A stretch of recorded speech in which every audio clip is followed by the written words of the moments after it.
nahilo na yung baby room, guys. Kasi, ayan. Kasi yung ang kwarto namin dun sa taas, ipapa-total makeover namin siya para magmukhang hotel, ganun. Tapos para may kitchen din, para bago lumabas si Nathaniel, super comfy nung kwarto namin. So basically, dito muna kami magstay ng asawa ko, dito sa baby room, hanggang matapos yung kwarto namin. Ayan, kaya nga guys, tingnan nyo, nahilo na yung mga cabinet. Diba nandito siya? Nilipat ko siya dito. Nakakatuwa lang. Diba dati iba yung cabinet ko?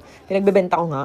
Kasi ang tsaka parang ang lambot. Ito guys, medyo mabibigat. Galing to IKEA itong tatlo. Itong dalawa. Ito ata, parang sa TikTok. Tapos yung vanity table ko na binibenta ko, parang nagbago na yung isip ko. Parang ayoko na siyang ibenta. Dito ko na lang yata siya ilalagay. Kasi wala rin akong paglalagay ng mga makeup ko. Tapos ayan, dito dapat yung gamit ni Nathaniel. Nilagay ko muna siya dito. Dito ko muna kami maglalagay ng damit naming mag-asawa.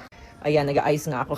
And ito yung aking office, mini office dito. May office ako dun sa garahe, dun sa tapat. And may kwarto rin kami dun. Kaso nakakatamad. Dito kasi yung bahay namin, parang ang hirap gumanon-ganon. So, ayan.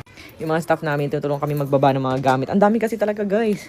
Sa ibang crib na pinagbibili ko, 1, 2, 3. Ayan, ang ganda nung isa dun, oh. Dito muna, nilabas ko muna ulit. Kasi nga, para lumawak-lawak kami dito. Ayan. Nahilo na yung mga gamit sa bahay. Ayun, oh, nag-aayos sila dun sa taas. Ayan, high ceiling. Papapalitan din namin ng ilaw kasi yan, guys. So, ayan, guys. I-check out nyo na yung new look natin ng Rosmar Cagayaco Vanilla Soap. Napakaganda, guys. Tingnan nyo. Sa isang ganito, guys, 5 na ang laman. So, 199 pesos lang yan. Kung gusto mong mas makamura, 2 pouch bilhin mo, 10 piraso na yung laman. 349 lang yun. Para nabili mo lang isa ng 34 pesos. Kasi 49 kaya ang isang ganito. So, ito pa rin yung vanilla soap na minahal nyo noong 2022. 75 grams. Hindi na siya square. Lapad na siya, guys. And amoy vanilla and magaspang pa rin. Plus, goodbye pimples, dark spots, peklat ka talaga dito.